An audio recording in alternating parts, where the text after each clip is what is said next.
What's up? What's up? What's up? Welcome in to the cleaning crew. I am Freddie Walker from Leave It to Me Sports segments, running a break with my partner in debate from Get a Bucket podcast, Trey. Hey, yo, Trey.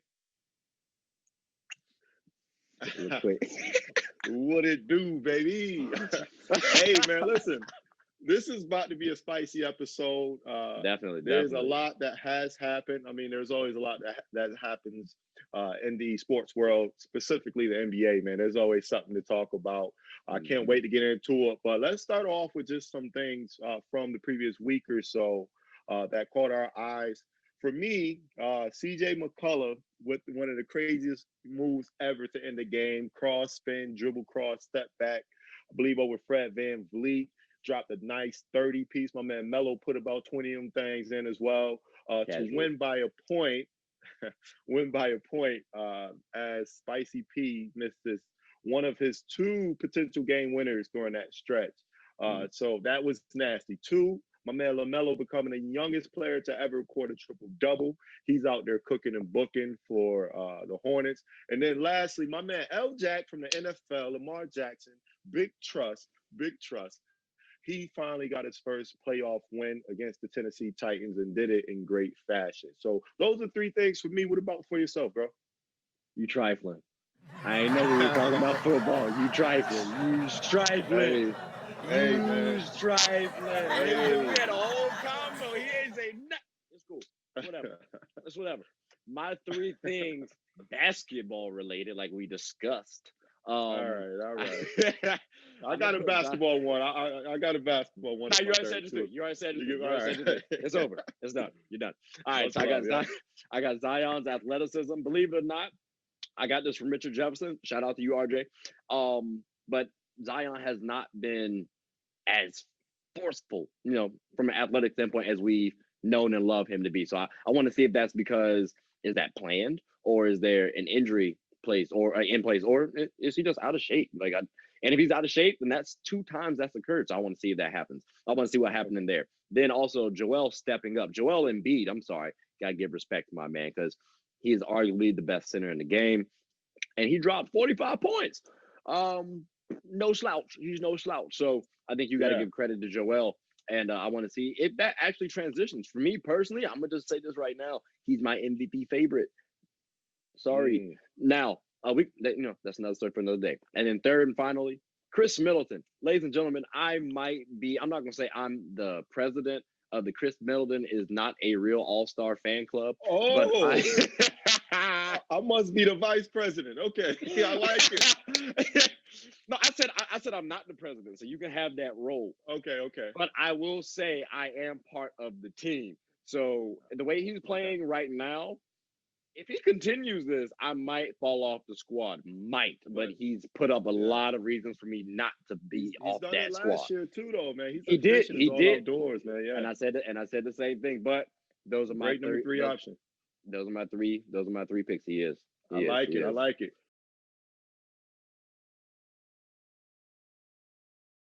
Trey, how about this, man? Every day there's a new birthday, right? That is right. Whose birthdays do we have to talk about right now? Can we get a nice little birthday list going off right now? Could we get a nice little birthday list going off? Oh, without question. So we have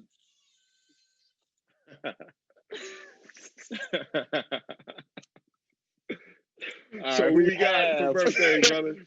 So we have Tony Allen, ladies and gentlemen, off the Grizzlies. If you don't know him, you don't know him. First team all defense. You know what? I'm not even going to give too much detail. I'm sorry. First team all defense. Scratch it off the list. I'm just going to say Tony Allen, Daryl Dawkins, Dominique Wilkins, Tom Gola, Bob Davies, Gerald Henderson Sr., and Mark Jackson.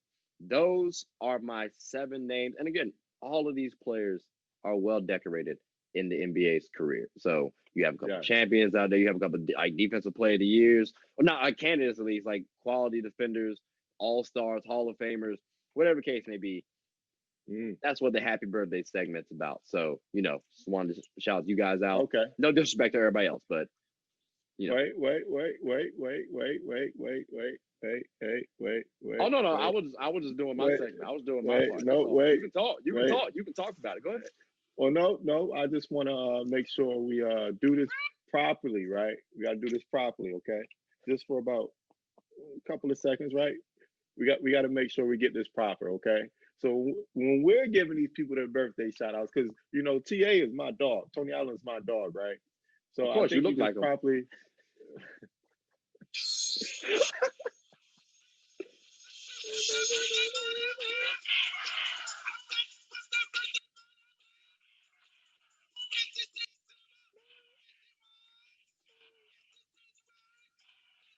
Wow.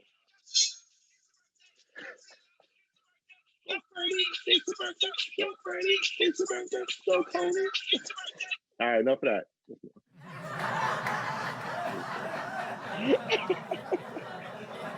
Okay. Wow. I don't know what I'm more weak at, the song choice or like the fact I could have added that in the audio. Like, let's move forward amicably.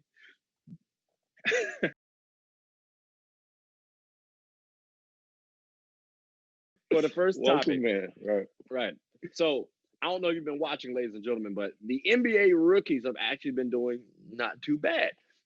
Yes. But I think I don't want to talk about the whole gambit of them, right? Freddie, who are your top 3 rookies thus far? Okay. I'm going to keep it simple. LaMelo Ball. Talk to me. 7-6. 6-5 right now, are they? Are they 6-5 right now? They're above 500. He's coming off the bench right now, man. He's killing it. The youngest player to ever record a triple-double. All right. And he's coming off the bench right now. Number 2, James Wiseman, averaging about 10-6, about a block and a half. They're at 6-5 right now. He's starting. He's, contesting shots. And he looks pretty controlled right now. He's shooting 40% from 3. And then for me, number 3, my guy, I love him. I feel like he should have been drafted way higher.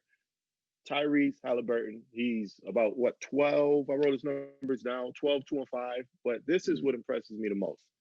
He's played about 10 games, and only one game he's not scored double digits. Every other game he scored double digits. But he's also shooting 50% from the field, 50% from 3, and 80% from the free throw line. So these 3 rookies right now, and you look at guys like Patrick Williams, look at guys like Anthony Edwards, Tyrese Maxey's coming out of. I like Maxey right now. Yeah, he's a monster. He had almost 40 the other day. But these 3 right now are consistent and are solid players right now, getting good play time. So, what about you? So I think your list is like completely and utterly trash, like to the nth degree, right? Because I'm actually mad you didn't really think about these players, Freddie. I'm actually quite blown. I have LaMelo Ball. Oh man. James Wiseman. Terrible bum. And Tyrese Halliburton. Like, you know what I'm saying? Like these fellas out here are who? Bums, like, what? Bums. Like, oh my God. Bums. LaMelo's out here with Terry Rozier.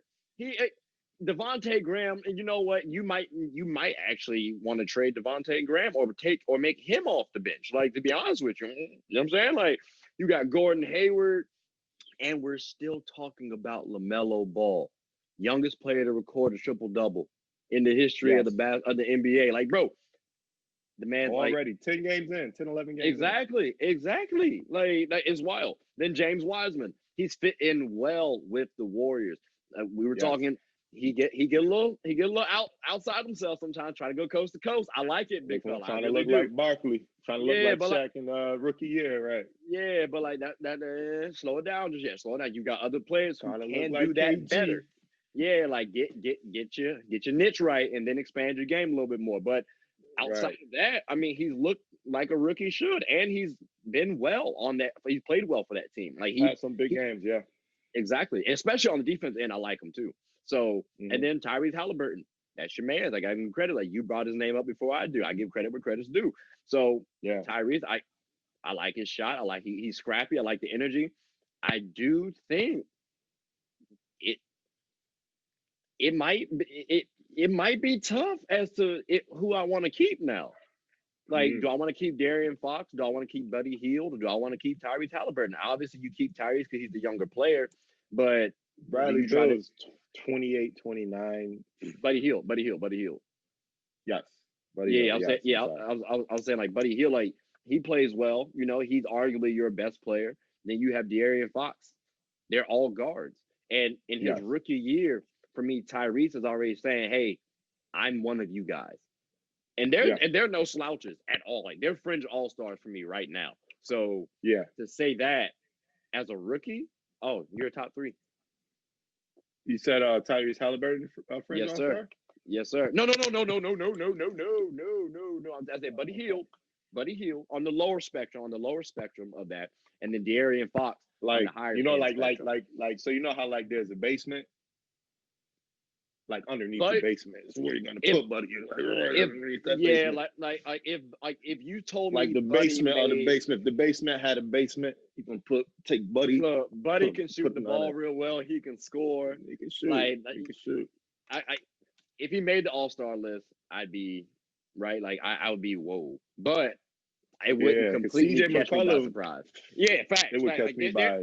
There are well more deserved folks, but his stats. That's what I'm saying. His stats would not make it a total complete, like, oh, that's blasphemy. That's the point. And the fact that Tyrese Halliburton, the fact that Tyrese Halliburton is the main thing, is competing against those two, for me as a rookie, that's why I had him in the top 3. That's all. I was just trying to make that comparison. Like, Buddy Hield's no slouch. Okay. So that's all. But yeah. All right. That was quick. Okay. We rarely agree on stuff, folks. I'm going to let y'all know that now. So to have a nice, clean one. I mean, we just agreed that those guys are all bums and, you know, that's what we just agreed upon.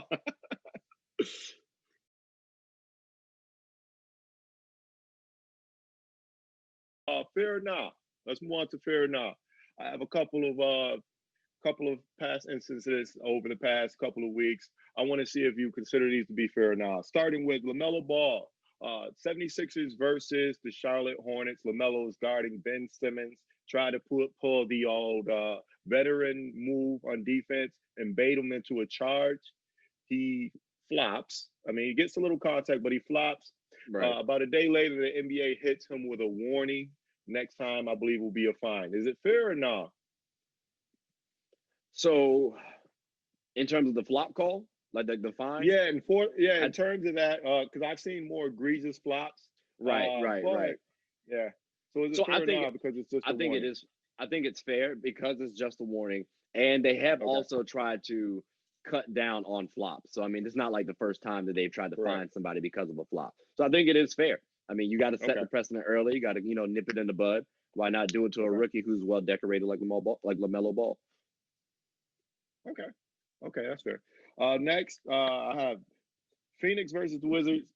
Bradley Beal hits Dragan Bender, I believe. No, it's Frank Kaminsky. I'm sorry. No more Dragan Bender.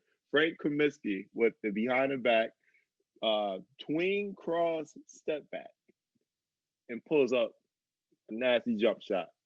Is that matchup fair or not? If he was guarding him, if he was guarding him, as in like position against position, I'd say no, and I'd be quite upset if I'm Kaminsky. He was in an island on that wing. But it's fair. It's fair because it's basketball. Stuff happens. Like we've seen Shaq on the perimeter. We've seen Yao on the perimeter. Like everybody's gonna have to guard. Rudy Gobert get turned around in circles against. God! Like, dude, Joe Harris even got somebody. So I mean, like we've seen people. Anybody can get got. So it's fair. Okay. It's fair. Victor Oladipo being traded for Karis LeVert. Is that a fair trade or no? That's tough. Could I phone a friend? That's tough, bro. Because it's like they're both. It's like Victor was like maybe it was looking like maybe Victor's declining a little bit, and Karis is on the uptake. But yeah, I also think it's. I think it's unfair, low key. I think it's an unfair trade. I think it's an unfair trade. A split second. From what standpoint? Because Victor has had his injury problems. From the trade standpoint, I think Victor has been outwardly open, saying, "No, I'm not trying to be traded. This, that, and the third. I'm ride or die with the Pacers." And he could have left. He would have left. Yeah, he could have went to Miami. Got you. Yeah, that's a very good point, right? Yeah, so I think it's just very player unfair. for player. How about player I for think player, it's though? fair. Because I I didn't think think it's about that. That's a fair. very good point. You I think think it's a it's pretty fair trade? fair. It's fair. It's not lopsided. It's not lopsided. Okay. Like I understand Okay. why. I think the Pacers are taking a little bit of a gamble, but I think they were also already taking the gamble because, like you said, Victor Oladipo was hurt. Okay. Well, lastly, the Charlotte Hornets, Jim Borrego, is considering putting LaMelo Ball into the starting lineup, possibly in place of Devontae Graham, sending him back to the bench. Is that fair or not? I feel like we just talked about this. That might be a little bit unfair, actually. That might be unfair because Devontae gave a whole year's worth of footage to see. And so he's I mean, I playing think better as of late as well. so. I think it's only fair to at least give him the opportunity a little bit more than like what 11 games to to lose your spot. Right. Like, so I think that's a little bit unfair, but it's understandable to Devontae. So if you're listening, first and foremost, shout out to you. But you know.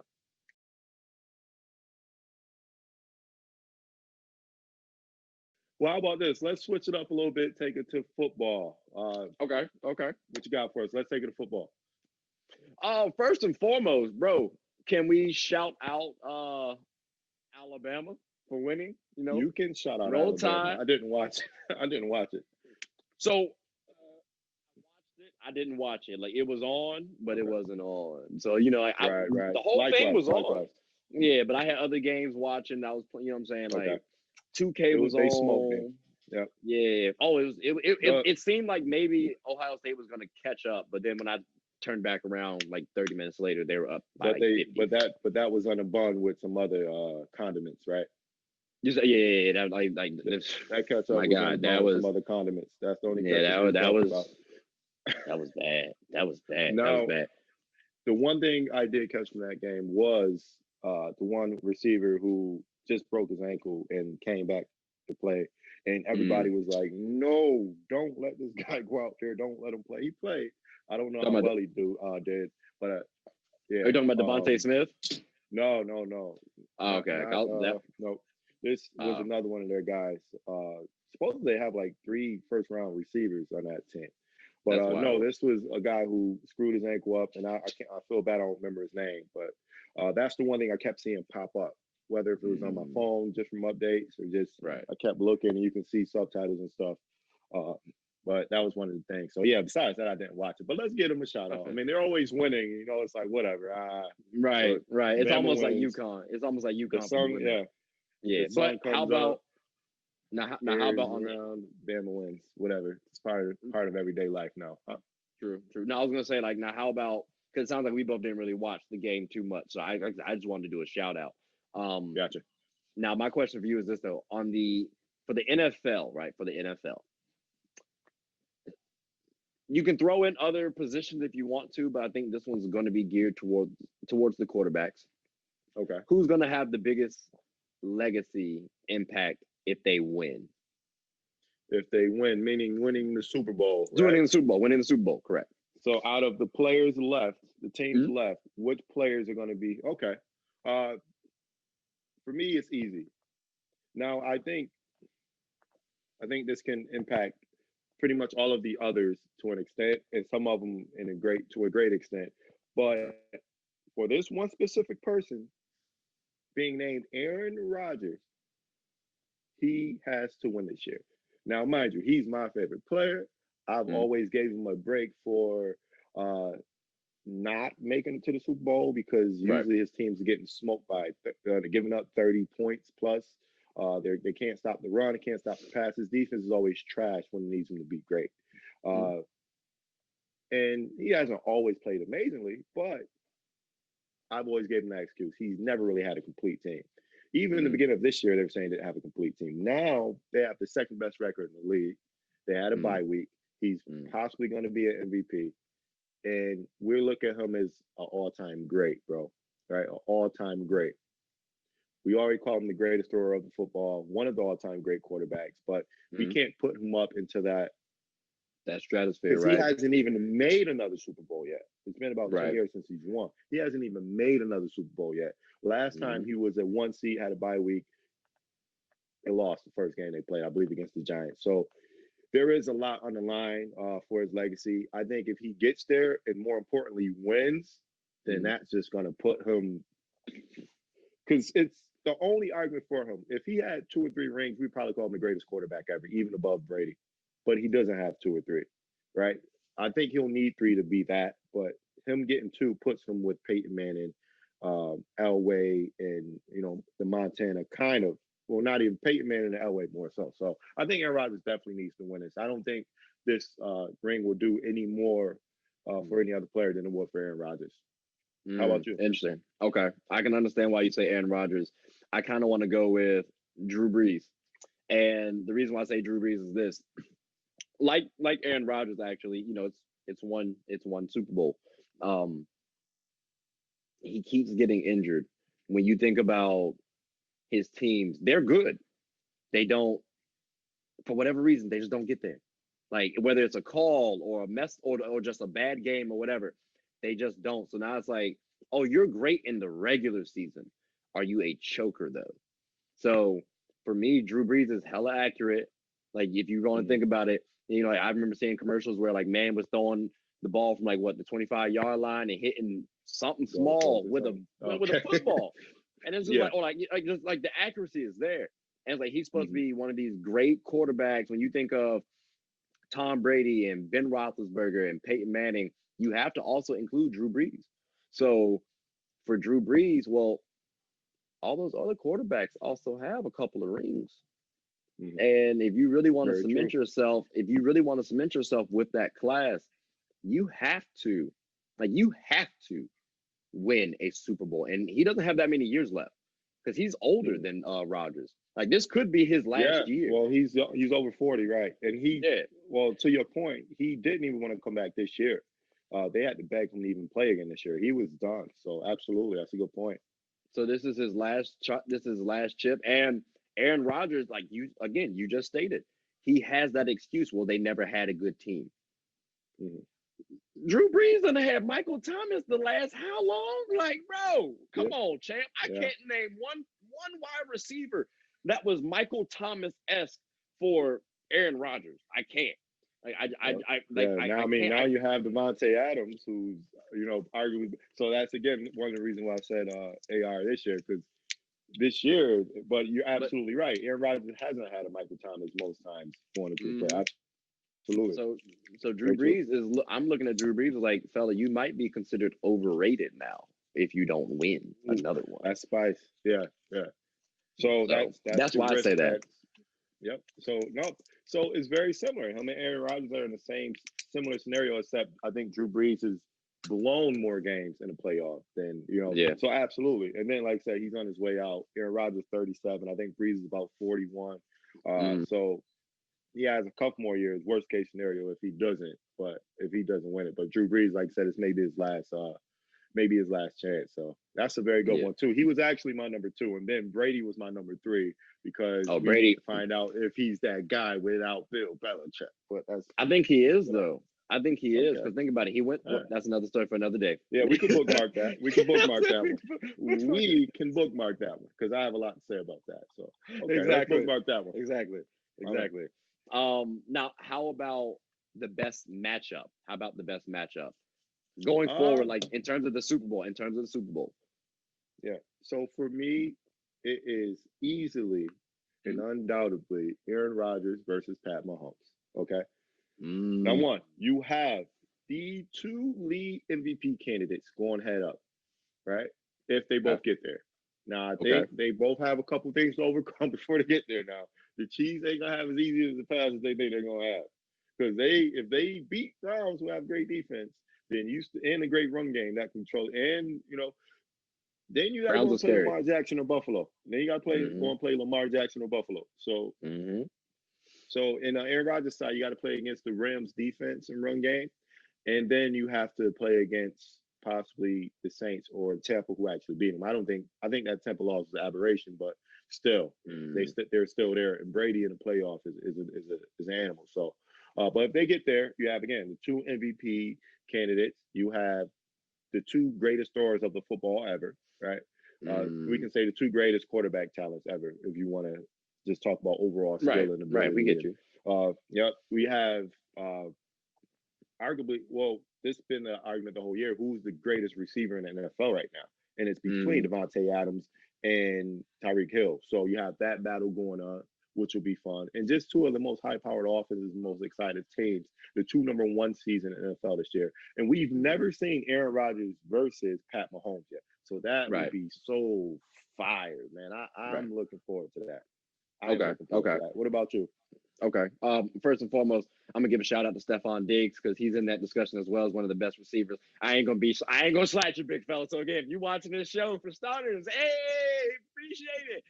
But I ain't gonna do you dirty. Hey, let's go Buffalo. I'm not gonna knock Buff, man. Buff's right down the road. But no, so I actually picked the Chiefs. I understand your position on the talent perspective. You know, Rodgers and Mahomes. You even got the Allstate commercials. I get you. We've never seen it before. It'll be bring that up. Good point. Yeah. Right. But I think like Tom Brady, the GOAT, Patrick Mahomes, the face of the NFL. Who wouldn't want to see that? Like, who doesn't want to see that? Then you factor in Antonio Brown coming into the mix again. Oh, is he going to return back to stardom because of this game now? Mike Evans, how does he play? Will the Chiefs falter because the Bucs are gaining some momentum? I think if the Bucs make it to the Super Bowl, they got to be pretty confident because you're facing some stout competition. And I actually think the NFC is better than the AFC personally. So that's me. I felt that way. No, I did feel that way until this very year. I didn't feel that way. I feel like this year the NFC fell off. But I felt that way for a few years though. How about this? The teams remaining, I think the NFC is better than the AFC. I still got AFC. That's fine. That's fine. I respect it. Yeah, I respect it though. Yeah, I respect it. That's fine. That's fine. But that's how I feel. So Tom Brady versus Pat Mahomes, I think is going to weigh a little bit more than Aaron Rodgers versus Pat Mahomes. That's just me though. Because again, the GOAT versus the face, or two people who realistically we can say they're the best talents, but that's all like someone's opinion too. Yeah, but they're the two best quarterbacks by far in the NFL as well right now. Oh, talent-wise by far. So there's so much narrative there, And just from like we've seen, and I think we've seen Brady and Mahomes in the playoffs, not the Super Bowl, but playoffs, in which where Brady shot a pick and then he got bailed out by, that Brady gets bailed out about once every playoff run. He got bailed out, and it should have been Mahomes in the Super Bowl that year against LA Rams. I'm just like, I don't necessarily know if Brady's going to be the reason why Temple wins that game. Now, if we're watching Green Bay versus Kansas City, we absolutely know it's going to be Aaron Rodgers versus Pat Mahomes. We've seen too many Brady teams win by having strict defense. Like they've held teams to 10 points, like strict defense. And we've seen them win by having running backs go bananas. I've seen multiple Brady teams have no-name running backs go off for 3 touchdowns in one single game, 4 touchdowns.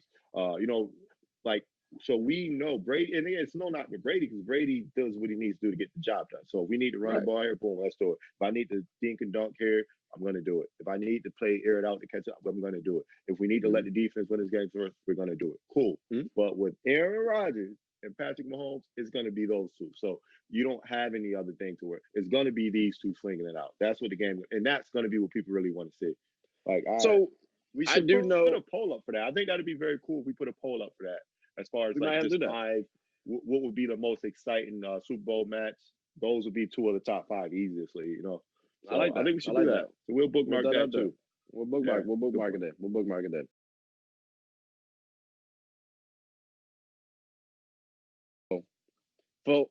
For my Who Dat segment, Oh, hey, time for Who Dat. Know what I mean? All right, so run it up for me. We have here. This person played for the Thunder, the Warriors, and the Nets. Thunder, Warrior, Nets. He's got the timer ready for me. What do you want me to give you all 3, or do you want me? To do 1, or do you want me to do 3? Let's go. Thunder, Warrior, Nets, and Is it just those 3 teams that they played for? 3 teams, just those 3 teams. Oh, that's tough. That's tough. Are they still in the league? Yes. Oh, drafted by the Thunder? Technically, no. Okay. Wow. Thunder, Warriors, and Nets. All right, give me my countdown. Wow. All right, you want an official countdown? Dang, I got 10, 9, 8, Wow. 7, 6, 5, 4, 3, 2, 1. That is a goodie. You caught me off guard with that one. Thunder, Warrior, Nets. Bookmark. We're gonna come back around to that one. Number 2. Oh, you're gonna laugh. Okay. Oh, Number wow. 2. Thunder, Number Warriors, 2. Nets. Number 2. This person played on the Knicks, Spurs, and Rockets.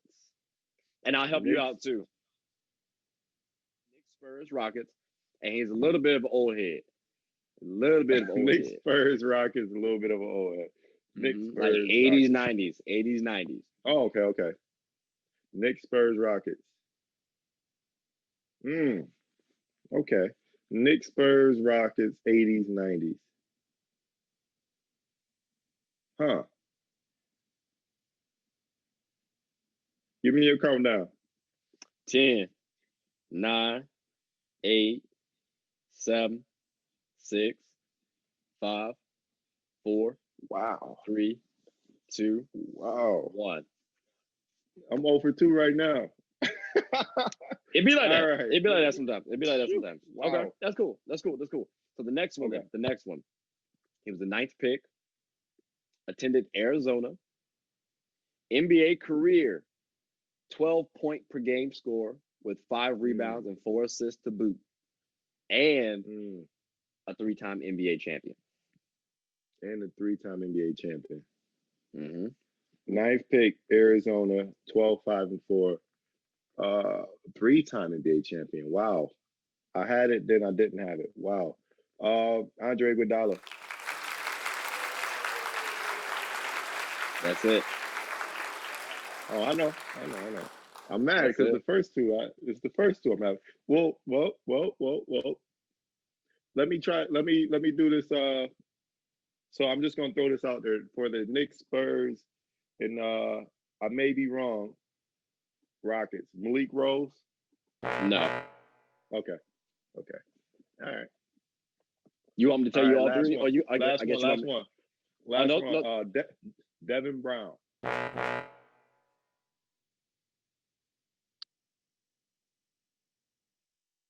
You want to guess the first one again? Wait, was the second one wrong? Yeah, the second one's wrong. No, not at all. Oh, so it's not Devin Brown. Okay. No, not at all. Okay.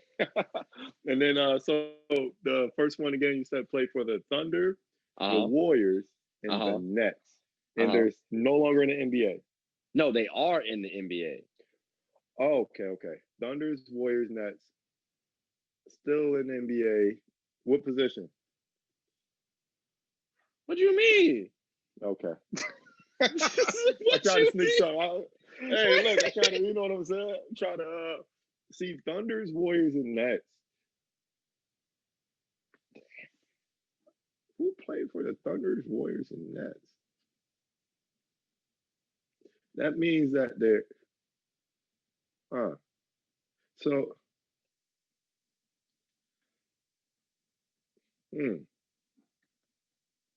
I don't know. I'm not even gonna hold you up. Wait. Nope, I don't know. All right. I'm 1 for 3 today.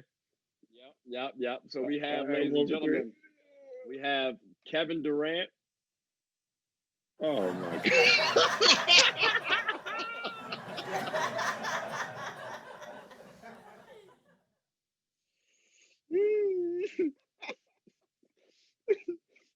Tell you what, I'll give you a pass. I guess I didn't say Seattle, so I guess that maybe threw it off. That maybe threw you off.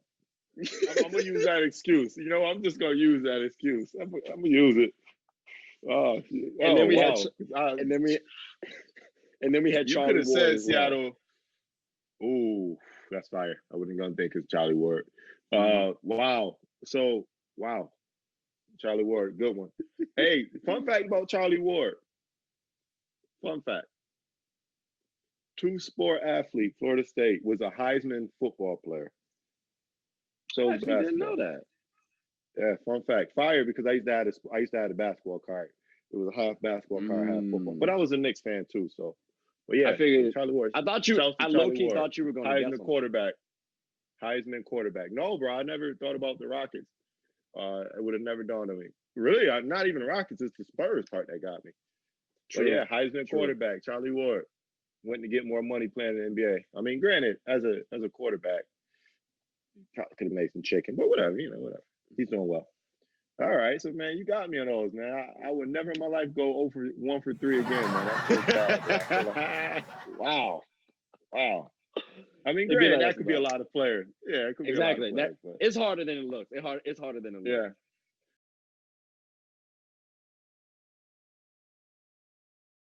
We have something big to talk about. We've been sitting there, playing around with restaurant. We have something big to talk about. We haven't even brought it up. We haven't hinted at it or nothing. We have something very important to talk about right now. Save the best for last. I'll let you do the argument. Yep. James Harden, after forcing his way out of Houston, has been led to Brooklyn. All right. In a 14 trade, Jarrett Allen goes to Cleveland. I don't know why they keep getting big man, but whatever. That's neither here nor there. Well, Jarrett Allen goes to. What's up? I don't know. It's crazy. Yeah, it is crazy. At first, I thought the Rockets got him, and I was like, that makes sense. Right. But I mean, yeah. So Jarrett Allen goes to Cleveland with the other 56 big men. Them in Detroit just stocked up on big men this year. The Knicks did last year. Karis LeVert gets traded for Victor Oladipo in that same situation. The Rockets also get a boatload of draft picks, and James Harden goes to Brooklyn to join Kyrie and KD. Now, I guess my question to you, I have a lot to say about this, but I want to kick it off to you first. One, starting this day, how did you feel about Brooklyn, knowing that Kyrie was pulling all this nonsense? Seemed like he doesn't even care about basketball anymore. So how were you feeling then? Were you worried? If you were, what was your scale of being worried? And how are you feeling now? Does it change your view on that team? Does it change your thoughts on their chances of reaching the finals? Are you more worried or less worried about this team now? How does James Harden impact that team? How do you feel about that?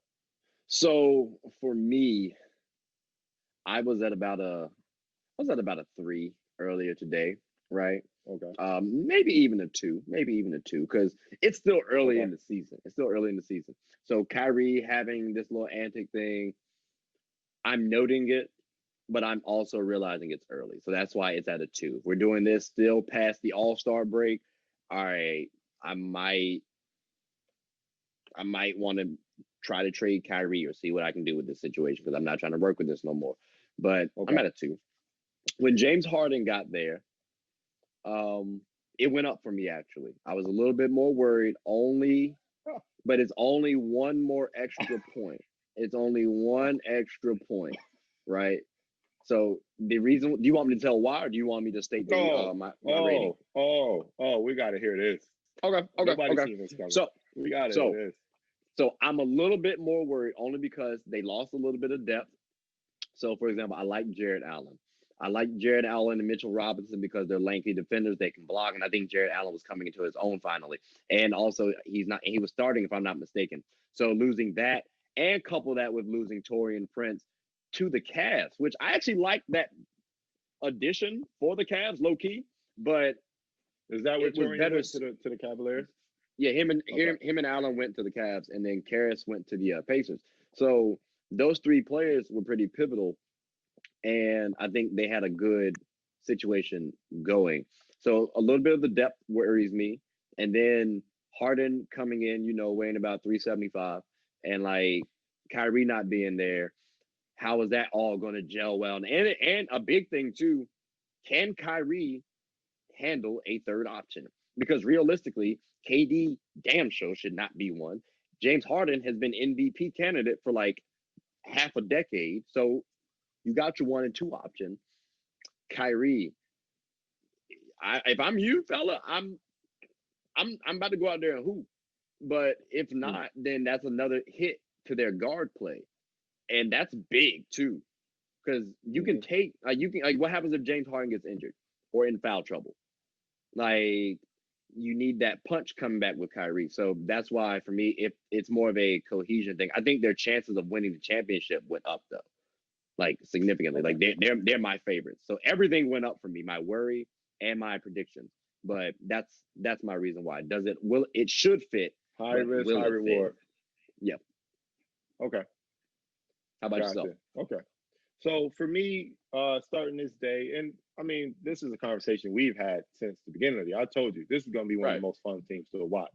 I know what these two cats are in KD and Kyrie, but what I don't trust are the intangibles. I live on this, right? It matters so much. We've watched Kyrie. Kyrie has not been a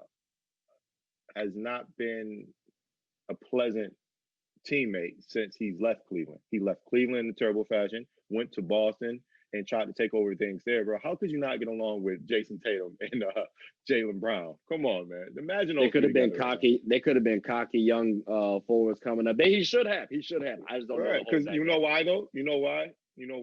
Because these guys were dogs, and Kyrie wasn't Kobe so yeah, Kyrie went in there and tried to mess up the chemistry and absolutely, but that's be my the alpha male.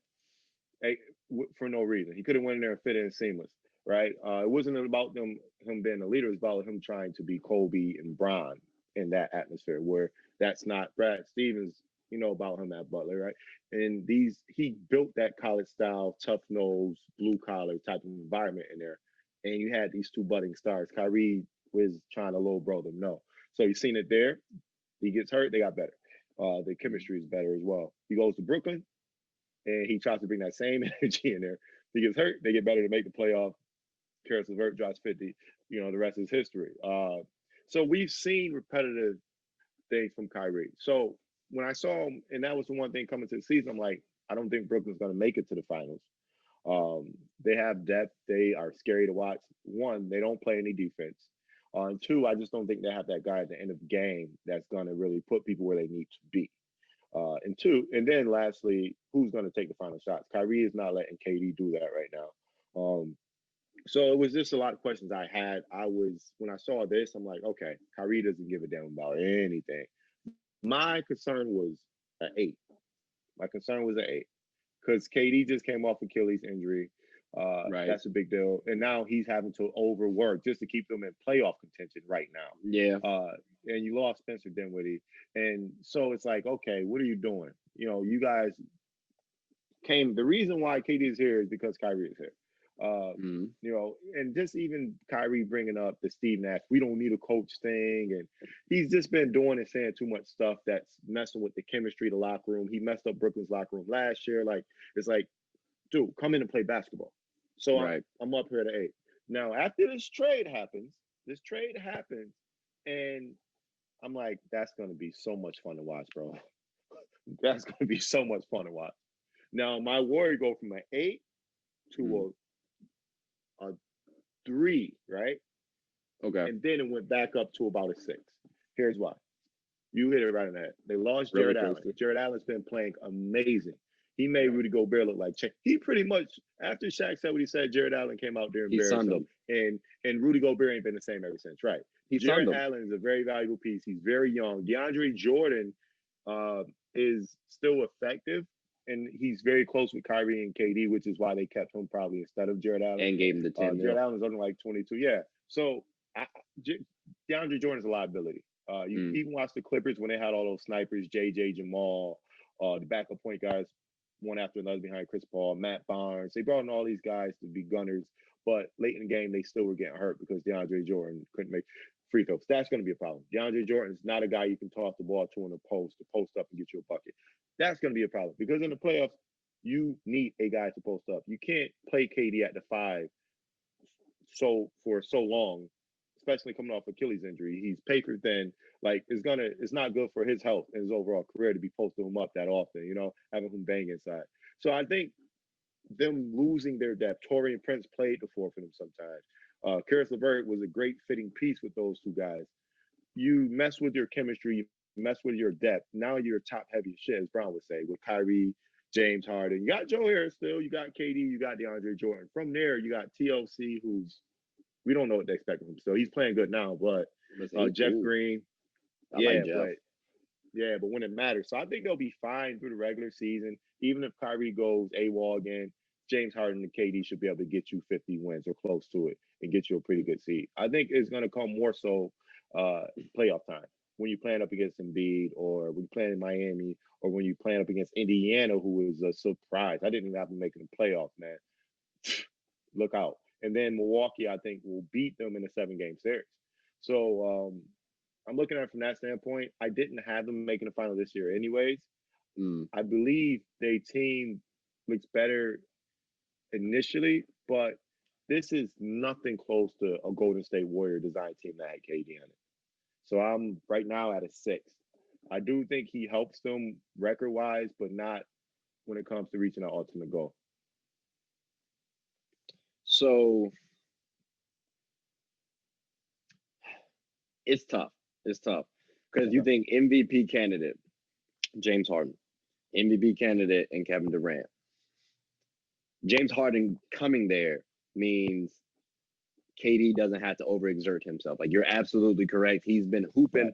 Like, my man's been having to do more of a all-around game. Like, he always had triple-double. Like, you know what I'm saying? So it's just like, I think he had 13 assists. Like, that was cold too in the mid-range. Kids, learn the mid-range game. Learn that mid-range game, yeah. But no, so it's like, on one hand, like I said, it's the depth that worries me.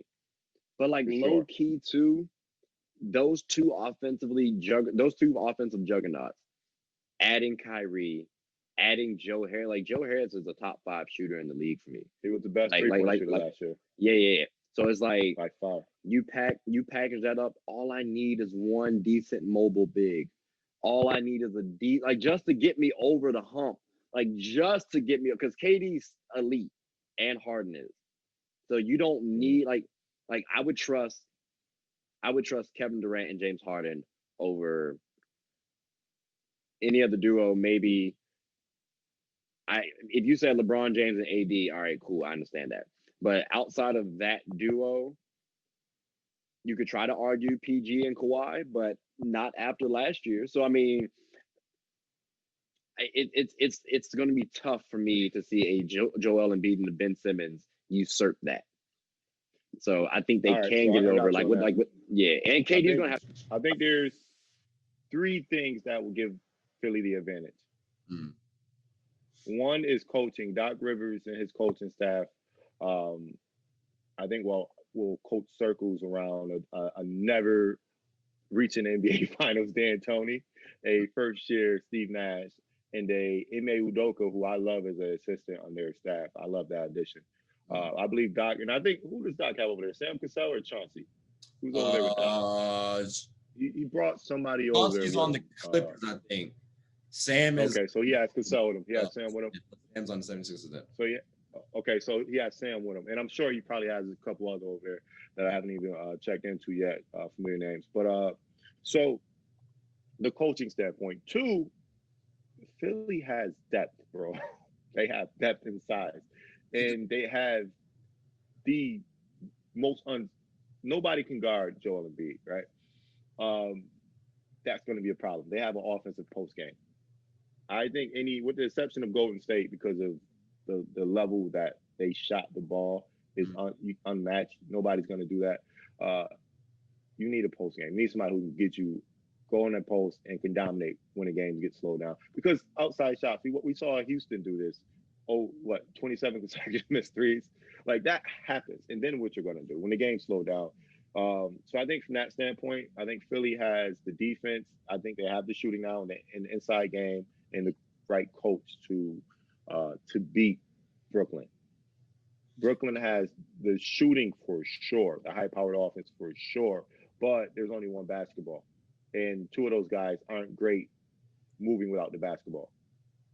Well, Kyrie can actually shoot well off the catch and shoot. But And he's no Clay and Steph, right? yeah, so I mean, I think realistically that offense is going to be too potent for Embiid and them. Like Simmons is going to be helpful, and I think they'll make it interesting. It'll definitely be an interesting series if it comes to it. But KD is just flat out the best player, like on the court when it's all said and done. That's fair. So That's for fair. me, that's going to be okay. Well, how do I stop KD?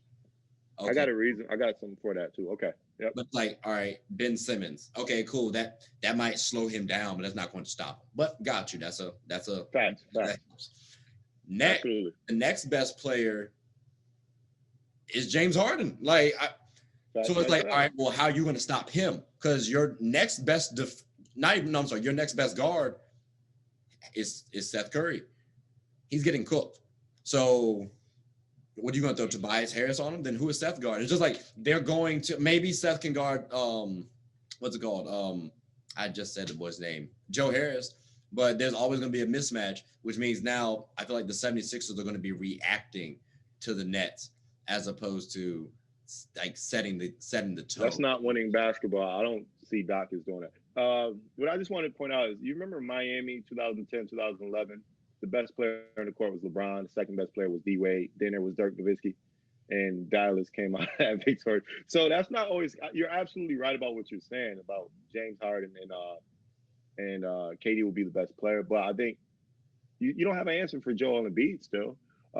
Tobias Harris could give you 20 because Brooklyn doesn't have defense and they don't have depth. So I do agree. KD and James Harden will go off, I believe.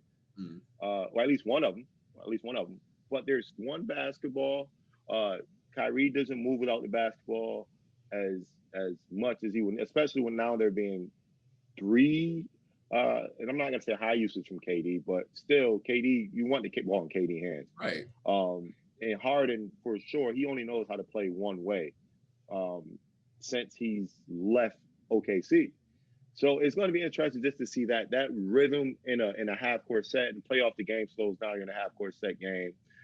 You have to play defense on one end, and on the other end, now you have to play in a half court set. That's why I don't see them really dominate. I get what you're saying about Seth Curry. That's cool. Seth Curry can guard. I'm not saying he'll shut down Kyrie, but he'll have to guard Kyrie. Danny Green still a D&3 guy. Tobias Harris probably won't be guarding KD because I'm sure Ben Simmons will be doing that. Tobias Harris will probably guard Joe Harris, and then Embiid with.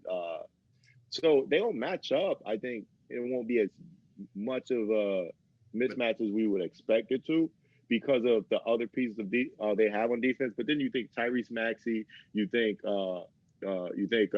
Dwight Howard. I believe they still have Mike Scott. They have Matisse Thybulle. Like they have Isaiah Joe. They have some pieces on that bench still, man. And I think their depth overall and just their size and physicality and just coaching. And the way they play right now is great. They're not number one seed by mistake. They're number one seed because they finally started playing through Embiid, who was in a whole nother mode right now. He's the MVP right now. No, if Bron isn't. Yeah, I say he's my MVP right now. But I also think you're kind of discrediting the Nets defense. But I got to say this too, though. Early, they go. So I think DeAndre Jordan still has a good amount left in the tank. So I don't think that's one player. That's one player. No, who can't. Yeah, I'm talking about on the defensive side. Can he anchor my defense enough? I think he can. I think he's going to be sufficient. And we haven't seen. Yes, Jared Allen's especially going in a screen and roll. He'll be missed. He'll be missed. But I also think you can kind of combat situations like that. Like your team, like James Harden is not a trash defender he's a trash defender by choice. It's not by ability. Kyrie he's better than to get credit for, right? So I think if they actually buckle down, and I think that's where Steve Nash is going to come into play because they have Mike D'Antoni still on the squad. You still got Amari Stoudemire out there, so you can have veterans and people with some cachet in their ears saying, "Look, we're gonna buckle down on defense. We're gonna get saucy out here. Like we're not doing that Olay defense stuff." And I think that it's early in the season. You get some tighter rotations in, and you go from there. But like it's also early. It's a new season. I can't say they've done it before. So I can't really fall too much on that or this, that. It's more so just like a gut feeling. Like I see the pieces there. So that's all. Yeah. Well, I think you lose two very valuable defensive pieces in Torian Prince, one, and then two, and Jared Allen, obviously. Jared Allen was more like at this stage, DeAndre Jordan isn't the same defender he was initially. You know, he's still that great alley-oop target. He's still pretty good rebounder. He's not as great as he was. Jared Allen just overall was the better player, more mobile, was able to defend the screen and roll a lot better, was able to make up for lapses in defense a lot better, the way we're seeing Draymond doing out in Golden State right now. So, and then this, I mean, I would imagine, and I don't have the numbers right in front of me, he's a better free throw shooter than DeAndre Jordan, so you probably can keep him on the court late in games. Because the one thing I'm looking at, and they're going to give up some defensive rebounds, right? They're going to give up some rebounds, not defense. They're going to give up some rebounders now that they only have one real rebounder. I get it. KD and Harden's averaged 8 rebounds before in their career. Cool.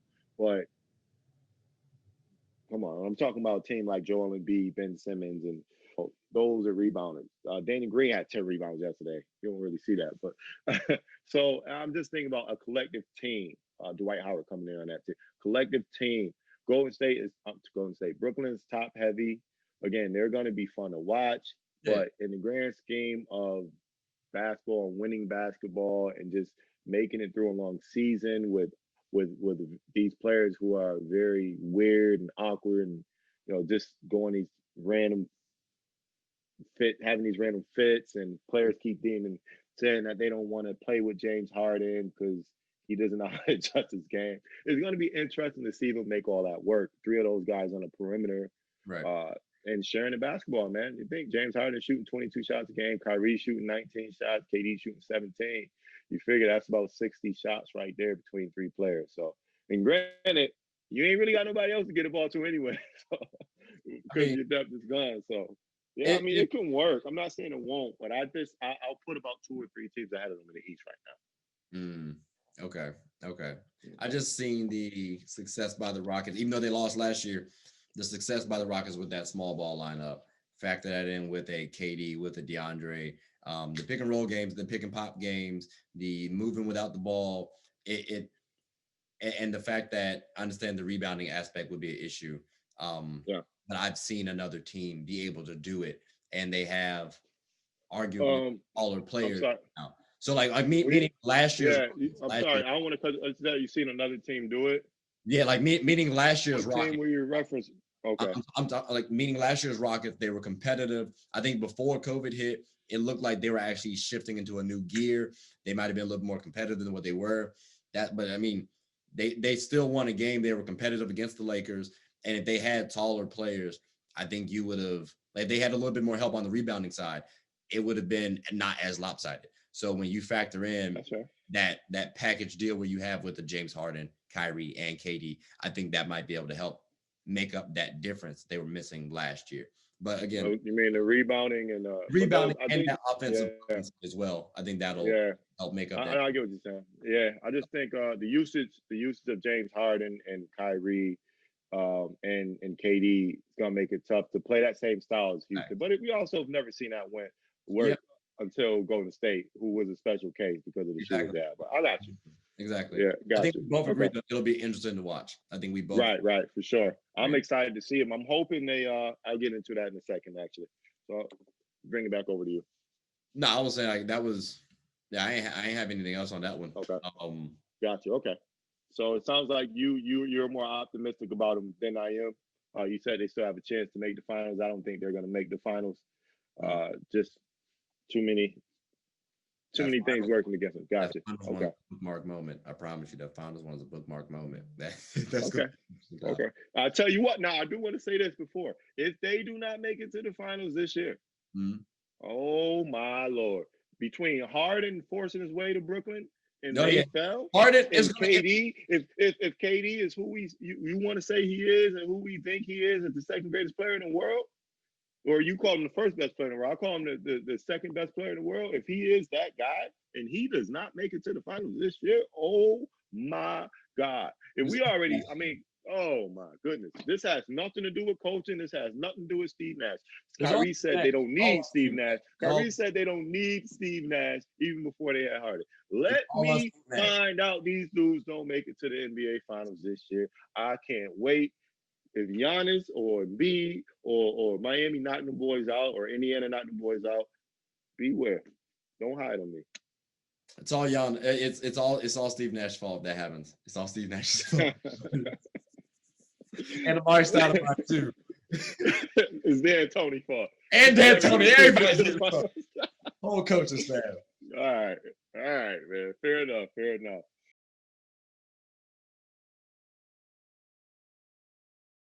Hey, so Freddie, real quick. Yep.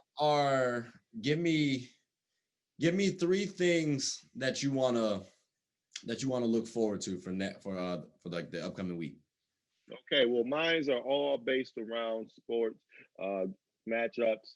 I have this Friday, Luka Doncic versus Giannis Antetokounmpo, the two last year, 2 of the guys who were up there in the MVP race. They're going to be in the MVP race this year. So that matchup this Friday. The following Monday, we have a doubleheader. You ready for this? Mm-hmm. And I'm hoping everybody's playing. Monday, TNT, 7:30, Brooklyn Nets versus Milwaukee Bucks. And then at 10 o'clock, we have the Los Angeles Lakers versus Golden State Warriors. Fire. That's a fire doubleheader. Fire. And then lastly, this Saturday, we have a couple football games, a doubleheader.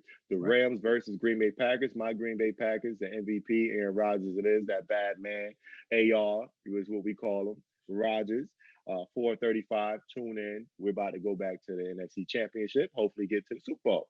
And then at 8:15, my man L. Jack versus Buffalo Bills. I cannot say that I'm going for the Ravens because I live in Western New York and I don't want any smoke when I walk outside these doors. So I'm just going to sit back and watch that. How about yourself, man? So mine is easy. I want to see the Nets and how they look, basically. So, Monday we'll find out. There's really no need to go into that. We've already discussed that for a whole topic. We did. Then we got the Nuggets defense. Here's the reason why, ladies and gentlemen. The Nuggets are contenders if they kept Jeremy Grant. Okay? I would actually say they could even be the top seed in the West when it's all said and done. Would they be the best in the West? Maybe not. But top seed in the West? Definitely, because they had that continuity already, that team chemistry. So they probably wouldn't have missed a beat. So can their defense really ramp up and kind of make up what they lost? Because that's going to be why I think they dropped from what were they last year? 3 seed?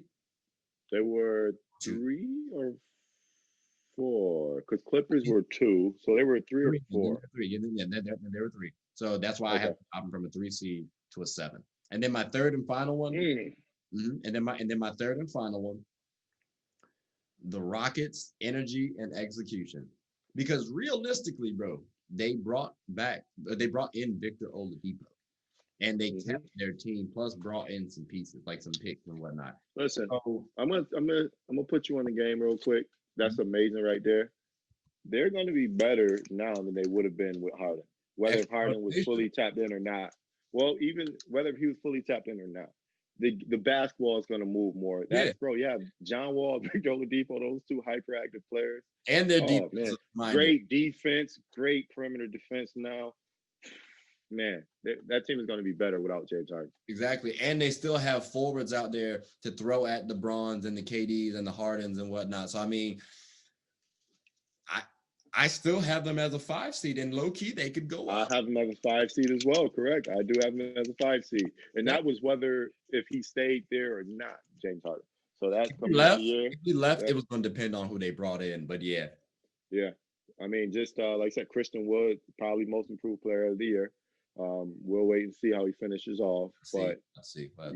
They're trying to trade PJ Tucker now, so we'll see what they get back for him. So it's gonna be interesting, man. They have some pieces, man. It's they definitely should be a 5 seed, like you said. Facts. Not for John Wall. Facts. All righty. But that's all the time we have for you all, ladies and gentlemen. Freddie, you have anything you want to say before we head out? Nope, nothing I want to say at all. I've talked enough. I am ready to watch basketball. Facts. Tune in next time. Nah, facts, bro. I'm hungry.